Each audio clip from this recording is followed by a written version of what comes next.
Para que nosso conteúdo seja utilizado de uma maneira mais prática, o que a gente vai fazer? Eu vou trazer o primeiro caso clínico para vocês e vou descrever todo esse processo do raciocínio clínico, etapa por etapa, baseado nesse caso clínico. Então me acompanhe. Então, olhando esse mapa corporal, se o seu caso clínico tem um mapa corporal semelhante a esse, que hipótese de diagnóstico disfuncional você enxerga? Só olhando essa área. Poderia ser, por exemplo, primeira costela? Poderia ser uma articulação torácica, ou costo vertebral, ou costo transversal. Poderia ser proveniente de qualquer estrutura do complexo do ombro. Poderia ser uma dor referida da articulação temporomandibular. Pode ser uma área que está sendo referida da cervical. Então vamos entrar no nosso caso clínico para vocês verem. Então, o nosso caso clínico é uma mulher de 30 anos que descreve esse mapa corporal. Então, tendo delimitado a área, eu vou iniciar a pergunta sobre os comportamentos. Ela já sabe, porque eu já comuniquei que na metodologia do raciocínio clínico, eu vou dar preferência em buscar as informações sobre o comportamento do sintoma antes de perguntar a história do problema. A primeira pergunta foi de área. A segunda pergunta, eu vou falar sobre intensidade. Então, eu apresento uma escala. Vocês hoje tem muitas ferramentas que vão fazer a mensuração da escala de dor. Eu gosto de usar a escala visual análoga. Então, Huxon, em 1983, descreve e define a escala visual análoga como uma linha de 10 a 15 centímetros, onde numa extremidade está escrito dor nenhuma e na outra extremidade está escrito a pior dor já sentida. E essa ferramenta, a gente tem que ter muito cuidado quando for usar. Se o cliente tem mais de um sintoma, é muito importante que você defina com ele que essa ferramenta, a escala visual análoga, vai ser usada para todas as áreas queixosas da mesma forma. Vou dar um exemplo aqui. Se essa cliente, além dessa área que vocês viram descrita, apresentasse uma outra área, eu ia perguntar: nesse momento, a sua queixa principal, 0 dor nenhuma. Aqui nessa extremidade eu vou chamar de 10, é a pior dor já sentida. Como você se encontra nessa linha? Então, nessa hora você entrega a caneta para o cliente, ele marca dentro dessa linha de 10 a 15 centímetros, onde ele acredita que naquele momento esteja o sintoma dele. Quando eu for perguntar sobre a outra área, eu lembro ao cliente que a ferramenta é a mesma. Por que isso?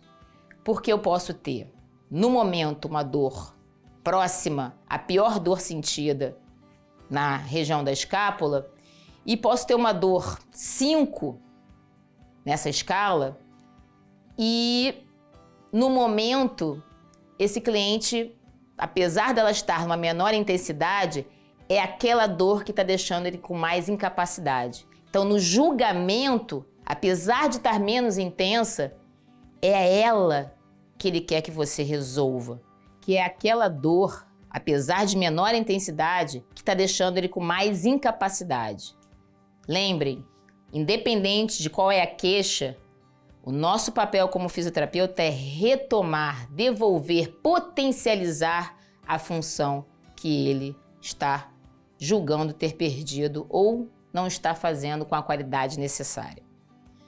Então, feita a investigação da intensidade, que nesse caso clínico, ela descreveu apenas uma.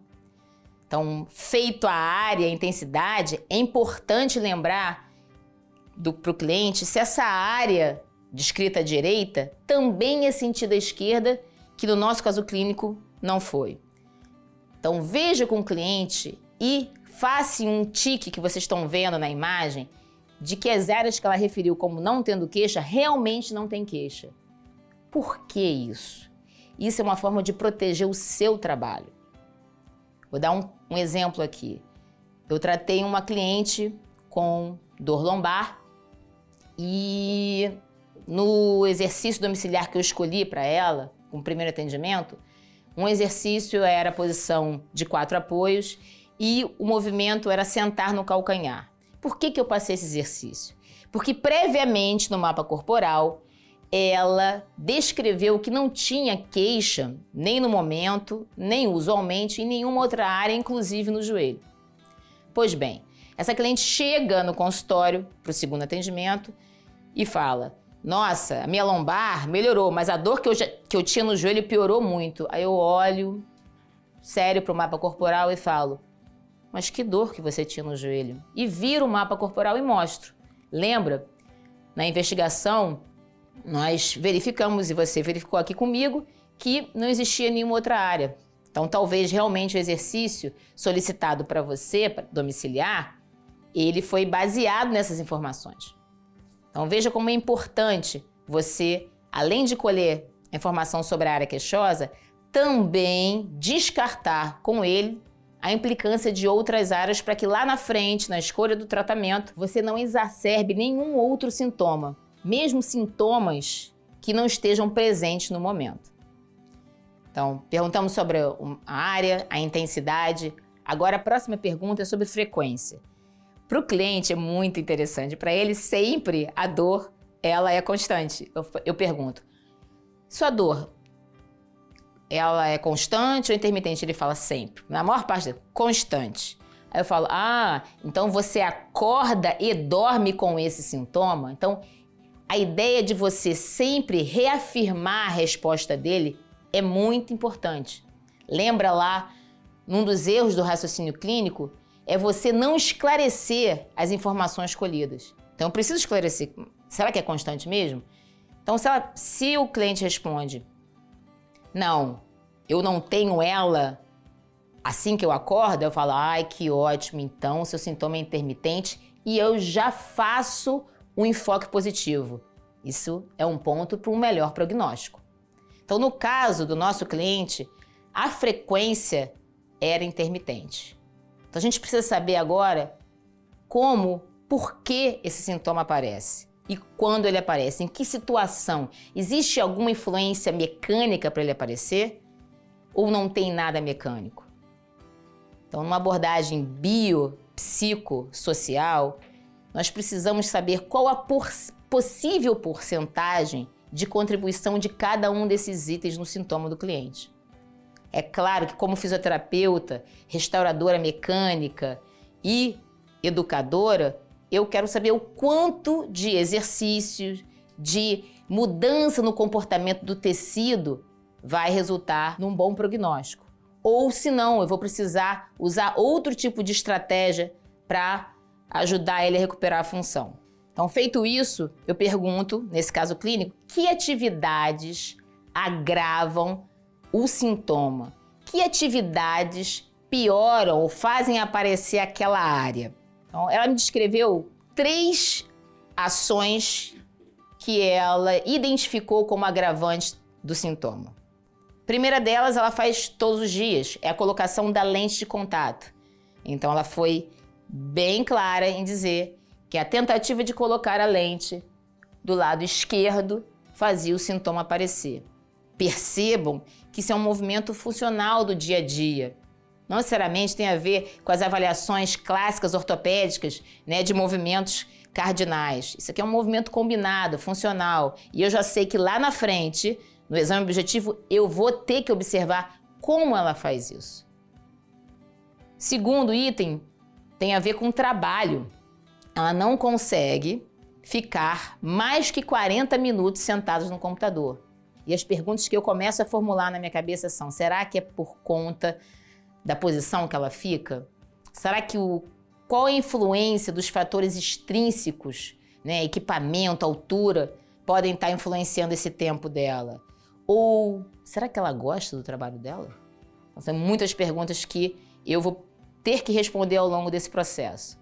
E o terceiro tem a ver com um lazer dela, que é fazer a musculação. Então, ela percebeu que quando vai fazer as séries que envolvem quadrante superior e exercícios da mão acima da cabeça, minutos depois de ser exposta a essa tarefa, o sintoma também aparece. Então, agora eu já tenho informações sobre possíveis influências mecânicas no sintoma e eu preciso saber, uma vez isso acontecendo, o que alivia o sintoma dela? Então, através da combinação desses fatores, inclusive de tempo, eu vou responder uma pergunta lá na frente, que é o grau de irritabilidade que ela apresenta. As atividades que aliviam essa cliente, temporariamente, ela descreve como massagem. Então, o trabalho dela, ela tem essa possibilidade, é oferecido um programa de massagem para os funcionários, e ela relata que quando ela faz essa massagem, ela tem um alívio temporário. Ela diz que tem um alívio imediato quando o sintoma está na sua maior intensidade, deitar com um travesseiro elevado. Então, quando ela descreve isso, uma luz sobre a hipótese cervical abre na minha mente. Um outro item que alivia ela é o calor, meditação. Então, ela tem um hábito de meditar e ela refere que após a meditação ela também sente alívio e descreve que quando chega no período da noite, em alguns dias que o sintoma está muito intenso, a ingestão do Miosan de 5 mg também ajuda. Então esse é um item muito delicado, porque medicação não é uma ferramenta que o fisioterapeuta vai utilizar na sua terapêutica. Porém, é muito importante que o fisioterapeuta saiba dos efeitos, dos possíveis efeitos que uma medicação pode acarretar num cliente. E o Miosan é, na sua íntegra, um relaxante muscular. Então, quando ela refere essa informação, uma outra luz abre na hipótese muscular. Então, respondidas essas perguntas, eu começo a manter e a parcialmente excluir algumas hipóteses que eu abri só de olhar a área dela. Então, até agora, ela não me deu nenhuma informação que eu possa suspeitar da primeira costela. Não me deu informação nem de coste vertebral, nem de coste transversal. Não me deu informação também sobre temporomandibular. Então, de todas que eu pensei, assim que ela descreveu a área, eu mantenho uma informação possível de referência do complexo do ombro e da região cervical. Eu costumo usar uma estratégia para perguntar sobre profundidade, que é, seja lá qual o tecido machucado, você toca nele? E isso dá uma referência mais precisa para o cliente. Como ela me respondeu? Ela falou que na região próxima à escápula, ela sentiu o sintoma bem superficial, ela tocava no problema. Mas na região próxima ao pescoço, a sensação era que o sintoma era mais profundo. Então, quando ela divide a sensação de profundidade, isso faz com que uma luz sobre a hipótese de possíveis tecidos simultaneamente estarem presentes na descrição do sintoma dela é muito grande. Então, será que eu tenho um acometimento e a manutenção desse acometimento acabou se estendendo e afetando outros tecidos? Essa é uma pergunta que a gente vai responder lá na frente. Quando eu perguntei como você descreve a sensação do seu sintoma, ela me respondeu, bom, a sensação na escápula parece um dolorimento, parece que alguém me deu uma pancada, mas a sensação próximo ao pescoço é como se fosse uma facada, uma coisa pontuda, e essa sensação pontuda acontece sempre que eu faço os movimentos provocativos. Só lembrando a vocês, quais eram os movimentos agravantes? Tentar colocar a lente no olho esquerdo, ficar mais de 40 minutos sentado e após exercícios com a mão acima da cabeça. E o comportamento 24 horas? Esse teu sintoma, já que ele é intermitente, eu já sei que possivelmente ele pode aparecer em alguma hora do dia mais do que outra. Então, quando eu não sei sobre isso ainda, eu falo, existe uma influência da hora do dia? Você está pior ou melhor manhã, tarde ou noite? E a resposta dela foi que ao acordar, a dor dela naquela escala visual análoga, onde a gente definiu dor nenhuma, pior dor sentida, e criamos uma escala numérica em cima, ela me descreveu que era pequena, em torno de 2 em 10, mas que ela notava uma restrição para os movimentos do pescoço, principalmente na tentativa de colocar a lente de manhã. Um outro item importante do comportamento 24 horas era a piora no final do dia. E aí sim, a dor dela chegava a uma intensidade maior, descrita por ela em torno de 8 em 10. Nesse momento, eu já obtive muitas informações importantes sobre o comportamento do sintoma. E é claro, eu estou projetando aqui para vocês um cenário ótimo, onde o paciente aceitou a minha metodologia, não interferiu com nenhuma outra pergunta sobre história ou qualquer outro fato. Mas isso pode acontecer e você tem que estar preparado para isso. Sempre lembrando que o foco principal é considerar que o contexto, no caso, seu cliente, está em primeiro plano. Então, se ele se incomodar com o fato de você estar ali o tempo inteiro tomando as rédeas e dando a informação que você quer saber, que você julga como mais importante, é deixar ele à vontade para que ele também relate as informações que ele julga ser muito importante. O que eu entro em acordo com o meu cliente é que lá atrás, no início da coleta, eu falo que ele a qualquer momento pode me dar mais informações. É que eu uso essa metodologia para facilitar o meu raciocínio. Dessa forma, facilitando o meu raciocínio, eu vou ter mais facilidade de criar hipótese. E é claro que o final dessa história, né, ele sabe que se o ambiente ficar favorável para mim, vai ser mais fácil de eu deliberar, de eu escolher um procedimento terapêutico mais pertinente com o caso. Pois muito bem, nesse meu caso clínico, ele aceitou essa ordem sugerida. Depois de colher todas essas informações sobre o comportamento, eu chego e pergunto, muito bem, agora quando e como tudo isso que você me descreveu se deu início? Então, quando eu perguntei quando e como toda essa história aconteceu, ela respondeu que mais ou menos há 5 meses atrás, quando ela viajou para um hotel, então possivelmente uma cama diferente, talvez um equipamento diferente, ela acordou dolorida e que ao longo do dia esse dolorimento aumentou de intensidade ao ponto dela perceber restrição de movimento. Então esse quadro se manteve intenso. Ela utilizou uma medicação, um anti-inflamatório não hormonal, por 5 dias. E depois, com esse sintoma um pouco mais amenizado, ela conseguiu manter as atividades, praticamente todas. Acordava com dolorimento, mas o que marcou e foi determinante para ela procurar a fisioterapia foi que há 4 dias atrás, depois de ter trabalhado mais horas, o sintoma agravou e não está tendo muita remissão como tinha antes disso. Então essa foi a história do problema atual.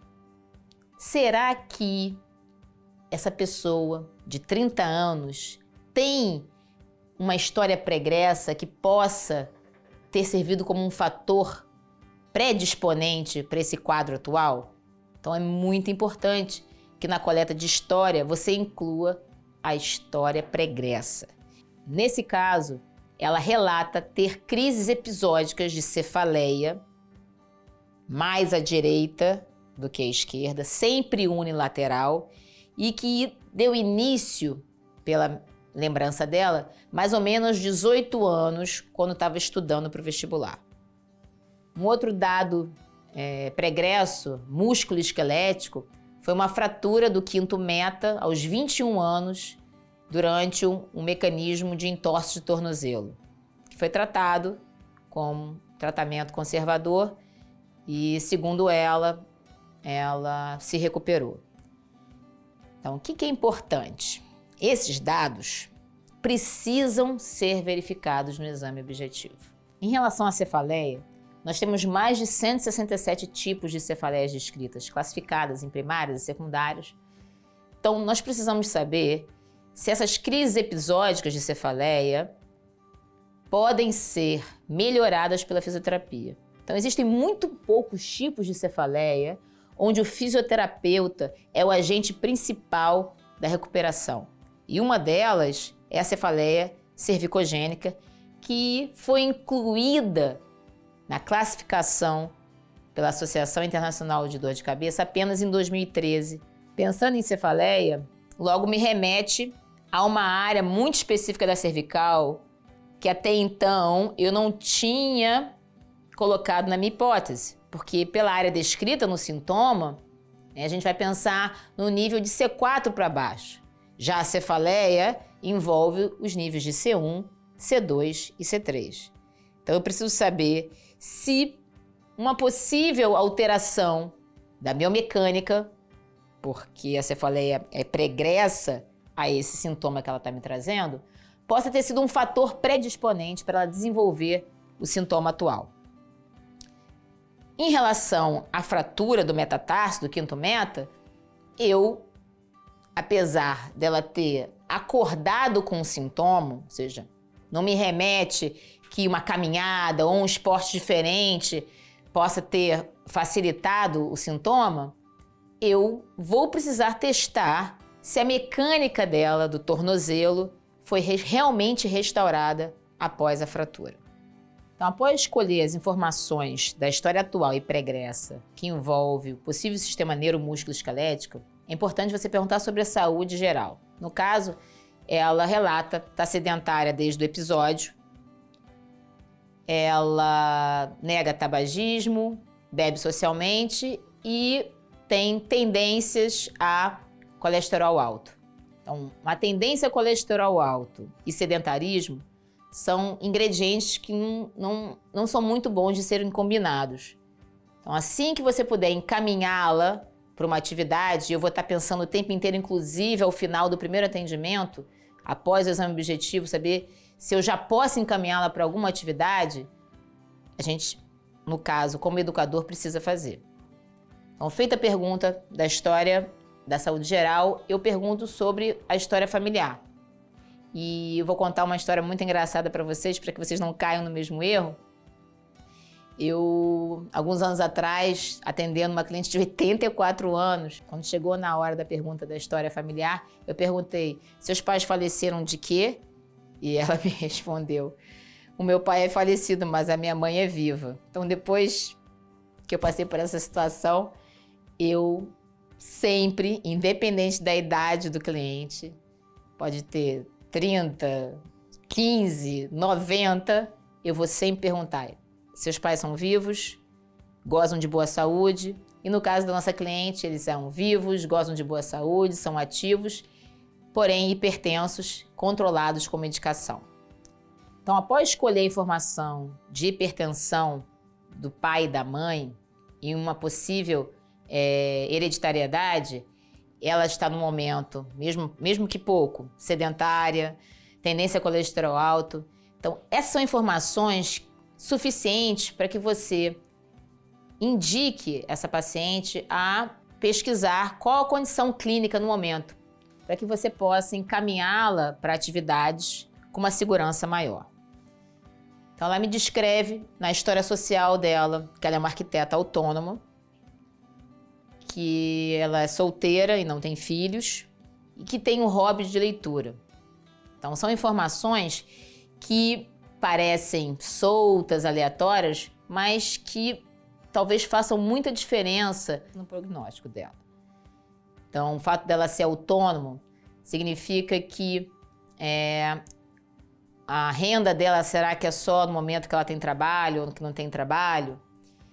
Será que ela vai ter condição de dar continuidade a todo esse tratamento? Assim, tem várias perguntas que você, ao longo dessa relação com o cliente, vai precisar responder. Até para fazer um programa que seja para ela, possível e acessível para ela. E por fim, não menos importante, o objetivo. Não é óbvio o objetivo. Você precisa perguntar isso para o seu cliente. Qual o objetivo? Por que ele está ali? Por que ele quer melhorar? Ele tem alguma intenção específica? Para saber se o desejo dele, a intenção dele, o objetivo dele é coerente com o quadro clínico. Vou dar um exemplo clássico que eu já vivi para vocês, de um jovem, na época de 23 anos, que era surfista e que teve a primeira crise de dor lombar. e tendo um amigo em outro estado que tinha tido uma crise lombar, você vê, por ignorância, e que, na verdade, o amigo era um lombálgico crônico e que tinha sido submetido a um tratamento invasivo. Esse menino, na primeira crise, ao invés de procurar, né, um tratamento conservador, partiu logo para um tratamento invasivo. E o resultado foi péssimo desse tratamento invasivo. Ele veio com uma instabilidade real, dinâmica da coluna vertebral. E o objetivo dele, quando eu cheguei nesse momento, era realizar o rafting profissional.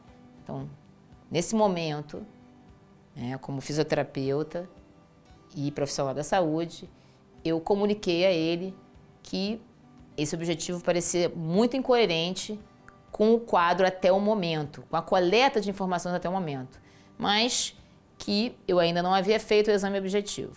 Bom, o final dessa história é que esse menino teve que ser submetido a um outro tratamento invasivo para ser um tratamento padrão ouro para a instabilidade que ele apresentava. Então, mais uma vez, o objetivo é uma pergunta que não é óbvia. É claro que parece que todo mundo ali quer melhorar a dor, quer melhorar a função, quer voltar, mas se você melhorar a função, você vai voltar para os mesmos hábitos que você tinha no passado? Ou recente? Vai continuar sedentária? Vai continuar, se for o caso, acima do peso? Então, você precisa perguntar. E no caso dessa cliente, o objetivo era realmente diminuir o quadro álgico e retomar as atividades físicas que ela realizava no passado.